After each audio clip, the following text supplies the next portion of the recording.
नमस्कार उज्जैन, मैं हूं आपके साथ आकांक्षा पिवाल और आप देख रहे हैं अभय न्यूज का 14 सितंबर बुधवार शाम का बुलेटिन। आइए देखते हैं शहर की दिन भर की बड़ी खबरें। इस बुलेटिन के प्रायोजक है आरके डेवलपर्स। शानदार घर खरीदें अब अपने बजट में।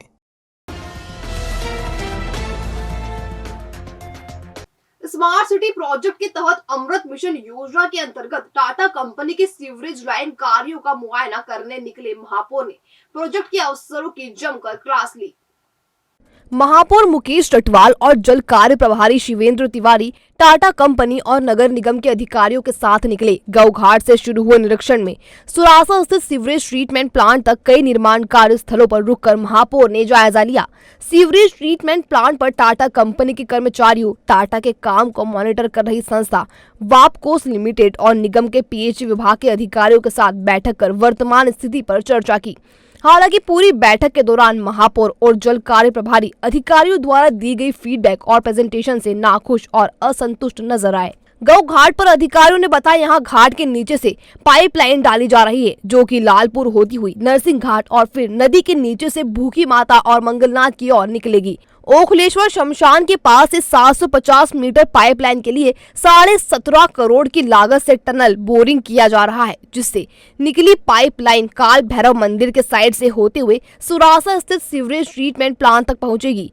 सुरासा के पीलिया खान में 92 MLD क्षमता का सीवरेज ट्रीटमेंट प्लांट का काम लगभग 92% पूर्ण हो गया है। बारिश का मौसम थमते ही यहां सड़क और अन्य छोटे मोटे कार्य कंप्लीट कर दिए जाएंगे। सीवरेज ट्रीटमेंट प्लांट पर इंचार्ज गौरव राय ने महापौर को सीवरेज ट्रीटमेंट के संचालन की पूरी जानकारी दी। इसके बाद ट्रीटमेंट प्लांट पर ही महापौर और जल कार्य प्रभारी ने टाटा के रेसिडेंट कंस्ट्रक्शन मैनेजर प्रवेश वर्मा और राजीव नेमा एवं वेबकॉस कंपनी के रेसिडेंट इंजीनियर आशीष जैन और पीएचई अधिकारी राजीव शुक्ला के साथ बैठक की।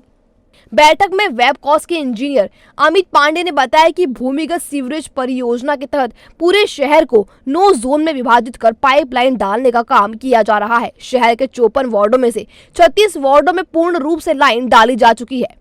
वहीं 9 वार्ड ऐसे हैं जिनमें आंशिक रूप से कार्य होना है और 9 वार्ड ऐसे हैं जिनमें अभी कार्य नहीं होना है। प्रेजेंटेशन के दौरान ये बात भी सामने आई कि टाटा द्वारा किए जा रहे सीवरेज कार्य में कई जोन में काम जुलाई माह में ही कंप्लीट हो जाने थे, लेकिन अभी तक वह काम पूर्ण नहीं हुए हैं।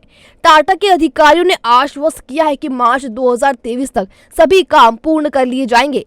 इस पर जल कार्य प्रभारी शिवेंद्र तिवारी ने आशंका जताई कि जिस गति से अभी तक काम हुआ है, उससे तो लगता नहीं कि तय समय सीमा में टाटा के काम पूरे होंगे। हालांकि अभी तक टाटा अधिकारियों के अनुसार 70% कार्य हो चुका है और मार्च 2023 तक 30% कार्य करना बाकी है। हालांकि प्रेजेंटेशन के दौरान जल कार्य प्रभारी शिवेंद्र तिवारी और महापौर मुकेश रटवाल ने कई सवाल अधिकारियों से किए, लेकिन इसके जवाब में वे बगले झांकते नजर आए। शहर को 9 जोन में बांट कर काम किया जा रहा है, लेकिन पाइपलाइन डालने का लेवल क्या है? पिछली बार निगम अधिकारियों द्वारा इसे कब चेक किया गया था? इसका जवाब पीएचई अधिकारी राजीव शुक्ला नहीं दे पाए। निगम अधिकारियों की लापरवाही और गैर जिम्मेदारी पर महापौर ने नाराजगी भी दर्ज कराई। दरअसल कार्य पूरा होने के 10 साल बाद टाटा कंपनी को उसका मेंटेनेंस करना है, लेकिन 10 साल बाद यदि समस्या पैदा होती है तो इसका जिम्मेदार कौन होगा? इस सवाल का जवाब ना तो टाटा अधिकारियों के पास था और ना ही नगर निगम के अधिकारियों के पास। इस तरह शहर में डाले जा रहे सीवरेज प्रोजेक्ट पर ही सवालिया निशान खड़े हो जाते हैं। प्रेजेंटेशन के दौरान एक और बात सामने आई कि टाटा कंपनी द्वारा शहर में 6 इंच मोटे पाइप डाले जा रहे हैं। अब पूरे शहर का सीवरेज इन 6 इंच के पाइपों में किस तरह समाहित होगा, इसका भी कोई संतुष्टपूर्ण जवाब अधिकारी नहीं दे पाए। बैठक के दौरान ये बात भी सामने आई कि कंपनी केवल 25% कार्य ही पेटी कॉन्ट्रैक्टर को दे सकती है, लेकिन वर्तमान में कितना काम पेटी कॉन्ट्रैक्टरों से कराया जा रहा है, इसकी भी कोई जानकारी ना तो टाटा के अधिकारियों के पास है और ना ही नगर निगम के अधिकारी के पास। कुल मिलाकर पूरे निरीक्षण और बैठक में महापौर टाटा के अधिकारियों पर बरसते और अचंभित होते नजर आए। महापौर मुकेश रटवाल ने खुले शब्दों में कहा कि वे टाटा सीवरेज प्रोजेक्ट के कार्यों से असंतुष्ट हैं। शहर में जगह जगह खोदे गए गड्ढे खुले पड़े हैं। सड़कों पर जो सीमेंट कंक्रीट का कार्य किया गया है वह लेवल में नहीं है। महापौर ने यहाँ तक बताया कि उन्होंने खुद सीएम हेल्पलाइन पर टाटा की शिकायत की हुई है। आज तो हमने निरीक्षण किया है और संतुष्ट वाली बात तो है ही नहीं। हम सारे शहरवासी जानते हैं कि किस प्रकार से हमारे शहर में काम चल रहा है। तो इस पूरे काम को समझा कि इनकी योजना क्या है, किस प्रकार से लाइन को जोड़ेंगे, किस प्रकार से वहाँ पे ले जाएंगे, किस प्रकार ट्रीटमेंट करेंगे, ये सारा प्रोजेक्ट हमने देखा है। और काफ़ी जगह जो इन्होंने बताया है तो इनका इतनी अच्छी टेक्निक भी थी कि जिसके माध्यम से उन्होंने नदी के अंदर से भी पाइपलाइन डाल दी है। तो एक तरफ तो जब टाटा इतना अच्छा काम कर सकता है और दूसरी तरफ हम जब गली मोहल्ले की अपन बात देखते हैं तो किस प्रकार से काम हुआ, ये सब भी हम सबके संज्ञान में है।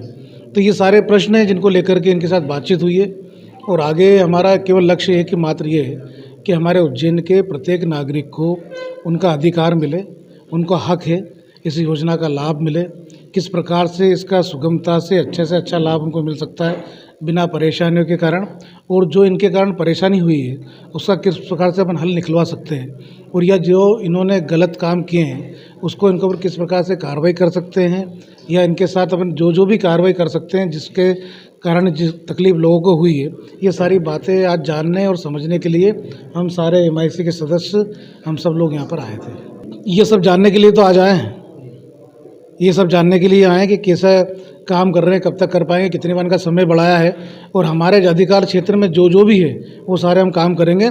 इस बात को लेकर के हम हमारे माननीय मंत्री जी, हमारे सांसद जी, विधायक जी, मुख्यमंत्री जी, जिनको भी इस सारी विषय को लेकर के अवगत करवाना है, और इसके लिए जहाँ भी जाना पड़ेगा वहाँ तक हम जाएंगे। हमारा ये है कि अगले जो 6 महीने बचे हुए हैं, करीब ये काम के 6 महीने बचे हुए हैं, उसमें हमारा मेन काम है कि हमको जो ट्रंक लाइन डालनी है वो प्राथमिकता से पूर्ण करना है। इसके अलावा ये जो काम है STP का और पंपिंग स्टेशन का, ये करके हम मेन कर सकते हैं। जैसे ही ये काम ख़त्म होंगे, हम साथ में जो नेटवर्क डाला गया है अलग अलग जोनों में, 7 से 8 जोन जो भी है, 9 जोनों के अंदर, उसमें कनेक्टिविटी का अगर कोई पार्ट है, जैसे ही ये क्या होगा तो हम उसमें से हाउस कनेक्शन करते हुए इन लाइन को ट्रैप करके सीवर लाने के यहाँ पे कोशिश करेंगे कि मार्च 31 तक चालू हो, मार्च 23 तक चालू हो सके। उसके द्वारा हमारे यहाँ विभिन्न उसका मॉनिटर करके अगर कोई गलती पाई जाती है तो उसके रेक्टिफिकेशन के लिए इनको लेटर लिखा जाता है। अगर कहीं पे रोड सेटल होती हैं तो इनके द्वारा बिना भुगतान किए उस काम को रिपेयर भी कराया जाता है। जहाँ कहीं पे भी मैनहोल्स ऊंचे हैं उसके लिए हमने एक इनको लिस्ट वगैरह भी दी है और उसका मॉनिटर कर रहे हैं कि उनको काट के मतलब बराबर किए जा रहे हैं। कल हमारी कलेक्टर महोदय के साथ भी चर्चा हुई थी, कमिश्नर महोदय के साथ, तो हमने उनको कहा कि इस क्षेत्र में मतलब जो भी है वो काम में आपको प्रधानमंत्री के आने के दौरान में कोई भी दिक्कत नहीं होगी, ये हमारे द्वारा बोला गया। मकसी रोड पर बिजली घर के सामने 3 दिन पहले हुए सड़क हादसे के जिम्मेदार को गिरफ्तार करने के लिए 3 दिन में दूसरी बार पीड़ितों के परिवार ने माधवनगर थाने का घेराव किया। थाना प्रभारी मनीष लोधा ने समझाइश देकर परिजनों को रवाना किया। 11 सितंबर की रात कंचनपुरा से नीलगंगा क्षेत्र जा रहे एक दंपत्ति की स्कूटी को एक कार ने टक्कर मार दी थी। हादसे में दंपत्ति के 4 साल के बालक दिव्यांशु की मौत हो गई थी, जबकि पूरा परिवार घायल हो गया था। इस बात को लेकर सुनहरे परिवार पुलिस पर लगातार दबाव बना रहा है। इसके चलते 2 दिन पहले सुनहरे परिवार ने माधवनगर थाना घेरा। गुरुवार को फिर से परिवार वालों ने थाने का घेराव कर दिया। इनकी मांग थी कि हादसे के लिए जिम्मेदार कार चालक को तत्काल गिरफ्तार किया जाए। इस संबंध में दिव्यांशु की नानी संतोष बाई परिहार ने बताया, उन्होंने बोला था आपकी कार्रवाई हो जाएगी। जब मैंने वहाँ पे आदेश आया तो यहाँ से मेरे से बोलती है मैडम, बोला आप आके रिपोर्ट कटवाओ। तो मेरा रिपोर्ट क्यों कटवाऊँ, मेरा तो नवासा गया ना, मेरा रिपोर्ट क्यों करूँ? मेरा 4 साल 3 साल का बच्चा गया और मेरी लड़की और मेरा जमाई बेहाल पड़ा है। और वो बोलती है मेरे से रिपोर्ट कटवाओ, और वो मैंने कल मना किया तो बोले जाओ अभी इनका कुछ भी नहीं हो सकता है। मैडम ने डायरेक्ट यही बोला मेरे से। उसके बाद में कुछ फोन दिव्यांशु के चाचा पंकज सुनहरे ने बताया, इसमें हमने हमारे सोर्सेस से सब निकाला। आप जाके गाड़ी बाहर थाने के बाहर खड़ी आप देख सकते हैं, उसके अंदर दारू की बोतलें, खाने पीने के खार मंजन वाली चीज़ें जो होती है वो सब चीज़ पड़ी है गाड़ी के नाम से। गाड़ी है ये गाड़ी तो भोपाल पासिंग है, मगर किसी इंदौर वाले के नाम से पासिंग भोपाल की है। और अनिकेत बारोड़ करके कि हमें एक रसीद हमने हमारे बलबूते पर ढूंढ के निकाली, तो उससे हमने पता करा मालीपुरे का बंदा है, वो फरार है। और बाजार के अंदर ऐसी न्यूज़ चल रही है कि वो लाइसेंस के लिए हेवी लाइसेंस वाला बंदा ढूंढ रहे हैं कि उसको 50,000 1 लाख रुपए में देख के। और हम क्या चाहते हैं सर? हम कुछ नहीं चाहते हैं। इस थाने के अंदर रीति चली आई है, यहाँ पे पहले नोट चलते उसके बाद वोट चलता है। हम ये चाहते हैं कि हमारा मुख्य आरोपी यहाँ पे पकड़ा जाए और बिना हमारे बताए बिना उसको नहीं पकड़ा जाए। हम पेश करें, जब भी करें तो उसको हमारे सामने पहले पता करें कि हाँ यही है, क्योंकि हम उसको जानते हैं। बहरहाल पुलिस पूरे मामले की जाँच कर रही है।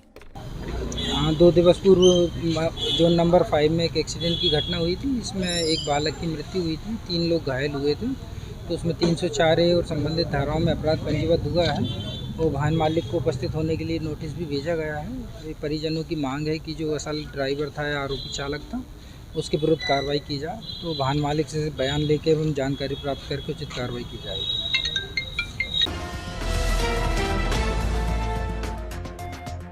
देवास और उज्जैन में हो रही अच्छी बारिश से शिप्रा का जल स्तर एक बार फिर बढ़ गया है। शिप्रा नदी छोटी रपट के ऊपर से बह रही है। ऐसे में एहतियात बतौर घाट तैनात कर दिए गए हैं। शहर में पिछले 4 दिनों से बारिश का दौर जारी है। मौसम विभाग के मुताबिक अगले 2 दिन और बरसात होने का अनुमान जताया जा रहा है। बुधवार को दिन भर में 13 मिलीमीटर पानी बरसा। इसके साथ ही उज्जैन शहर में बारिश का आंकड़ा 871 मिलीमीटर पर पहुंच गया है। ये शहर के औसत से करीब 1.5 इंच कम है। उज्जैन शहर में औसतन 36 इंच बारिश होती है। अभी तक 34.29 मिलीमीटर बारिश हो चुकी है। अच्छी बारिश के कारण तापमान भी कम हो गया है। बहरहाल बारिश के कारण शिप्रा छोटी रपट से ऊपर बह रही है और लोग रपट से ना गुजरे इसके लिए गार्ड तैनात कर दिए गए हैं। बैरिकेडिंग भी लगा दी गई है। पानी बहुत ज्यादा मात्रा में बढ़ रहा है, लगातार बढ़ता ही बढ़ता जा रहा है। सुबह से लगे हैं तो अभी अच्छा खासा पानी बढ़ गया है और लगे हैं कि पुलिस मतलब पूरा लोगों को समझाइश दे रहे हैं, कोई घाट पे नहीं आया है और गाड़ियाँ भी हटवा रहे हैं। छोटा पुल भी डूब चुका है, उसको दोनों तरफ पुलिस लगी है, दोनों तरफ बैरिकेड लगे हैं और अभी अच्छे समझाइश भी दे रहे हैं लोग। मोर गांव के रूप में ख्यात मंगरोला में बुधवार को ग्रामीणों ने मोर पक्षी संरक्षण केंद्र में सफाई का काम किया। ग्रामीणों ने कंटीली झाड़ियों की सफाई की और पूरे केंद्र में श्रमदान किया। मंगरोला स्थित मोर पक्षी संरक्षण संस्थान में इन दिनों मोरनियों के अंडे देने का समय चल रहा है। बारिश में ही मोरनियां अंडे देती हैं। झाड़ियां होने से अंडे खराब हो सकते हैं और इनके भीतर जाने में मोरनियों को चोट भी लग सकती है। ऐसे में पूरे केंद्र की कंटीली झाड़ियों को साफ किया गया। मोर और मोरनियों के लिए केंद्र में दाने पानी की व्यवस्था भी की गई है। इस संबंध में गाँव के राम प्रसाद चौधरी ने बताया, हम यहाँ पे रोज जो कंटीली झाड़ियाँ उनको साफ सफाई कर रहे हैं। हमारा जो मोर और मोरनी जो आते हैं उनको कांटे ना चुभे, उनको कोई समस्या ना परेशानी हो, इसलिए हम यहाँ श्रमदान करते हैं और साफ सफाई रखते हैं। ग्रामीण रविंद्र सिंह ठाकुर बोले, संरक्षण केंद्र मंगरोला में अभी श्रमदान के द्वारा कंटीली झाड़ियों की कटाई कर रहे हैं, इससे मोर मोरनी उसमें उलझे नहीं। मोर के पंख काफ़ी बड़े होते हैं तो कंटीली झाड़ियों में उलझ जाते हैं, तो कंटीली झाड़ियों की सफाई की जा रही है। और ये जो समय रहता है इसमें वर्तमान समय में मोरनियाँ अंडे देती हैं, इनका ब्रीडिंग का समय रहता है, तो अंडों की सुरक्षा के लिए कुत्ते सियार वगैरह उसका शिकार नहीं करे, उसके लिए भी व्यवस्था समिति द्वारा की जाती है। यहाँ हम आपको बता दें कि मंगरोला में मोर ग्रामीणों से इतने घुले मिले हैं कि वह उनके आंगन और घर तक चले आते हैं। समन्वय परिवार के अधिष्ठाता स्वामी सत्यमित्रानंद गिरी की स्मृति में उनके भक्तों ने समन्वय नीलयम की स्थापना की। नरसिंह घाट लालपुर रोड पर निर्मित नीलयम का उद्घाटन और स्वामी जी की प्रतिमा का अनावरण 19 सितंबर को किया जाएगा। शंकराचार्य मठ के पास निर्मित नीलयम के उद्घाटन कार्यक्रम के अतिथि सीएम शिवराज सिंह चौहान, विशेष अतिथि महापौर मुकेश टटवाल, भाजपा प्रदेशाध्यक्ष वीडी शर्मा, प्रभारी मंत्री जगदीश देवड़ा, कैबिनेट मंत्री मोहन यादव, सांसद अनिल फिरोजिया, विधायक पारस जैन, गोलू शुक्ला और इंद्रदत्त शास्त्री रहेंगे। कार्यक्रम की अध्यक्षता आचार्य महामंडलेश्वर स्वामी अवधेशानंद गिरी करेंगे। कार्यक्रम में श्री राम मंदिर के कोषाध्यक्ष गोविंद गिरी, स्वामी पुण्यानंद गिरी, गौ सेवा आयोग अध्यक्ष अखिलेश्वरानंद गिरी और चिदानंद महाराज होंगे। समन्वय नीलयम के उपाध्यक्ष सुरेश मोड़ ने बताया कि कार्यक्रम सुबह 11 बजे होगा। इस दिन स्वामी जी का अवतरण दिवस रहेगा। और अब खबरें दे दनादन।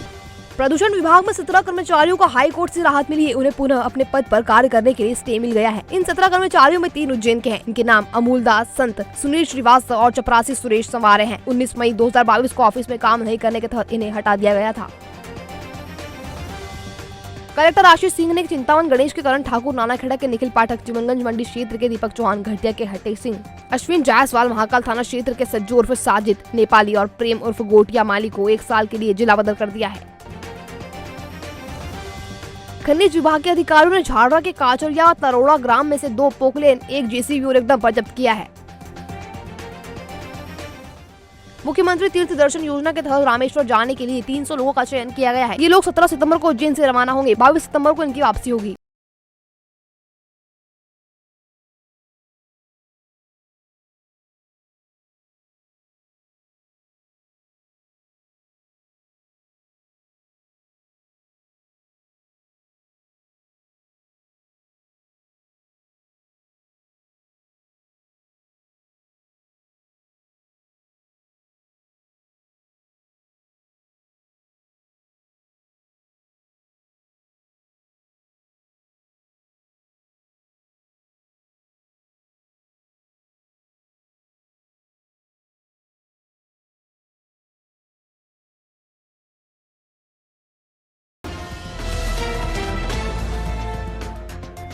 भविष्य की चिंता छोड़ो, पंडित गोविंद गुरु से नाता जोड़ो। ना कोई पैसा ना कोई फीस, बस लीजिए गुरुजी का आशीष। आज ही जाने अपनी हर समस्या का समाधान। संपर्क करें 9827030415 या 9302230415। हमारा पता 8 अलगदाम कॉलोनी, सावे रोड, उज्जैन।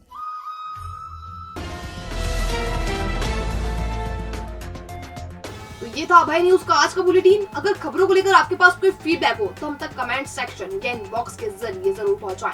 कल फिर मुलाकात होगी नए बुलेटिन के साथ। तब तक के लिए नमस्कार।